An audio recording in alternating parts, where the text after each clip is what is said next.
ମଶାଲ ଯାତ୍ରା ସହ ଆରମ୍ଭ ହେଲା କୋକସରା ବ୍ଲକ ସ୍ତରୀୟ କଳାହାଣ୍ଡି ମହୋତ୍ସବ।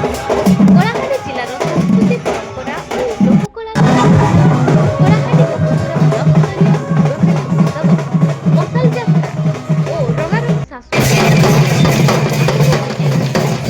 କୋକସରା କଲେଜ ଛକରୁ ଆମ୍ବବାଡ଼ିରେ ପହଞ୍ଚିବା ବୁଢ଼ାରାଜାଙ୍କ ମଶାଲକୁ ସ୍ୱାଗତ କରିବା ପରେ ଜିଲ୍ଲା ଓ ରାଜ୍ୟ ବାହାରୁ ଆସିଥିବା ସାଂସ୍କୃତିକ ଦଳର ବିରାଟ ଶୋଭାଯାତ୍ରାରେ କୋକସରା ସହର ପରିକ୍ରମା କରି ଗୁଡ଼ହାଣ୍ଡି ମଞ୍ଚରେ ପହଞ୍ଚି ମଞ୍ଚ ପୂଜନ କରାଯାଇଥିଲା।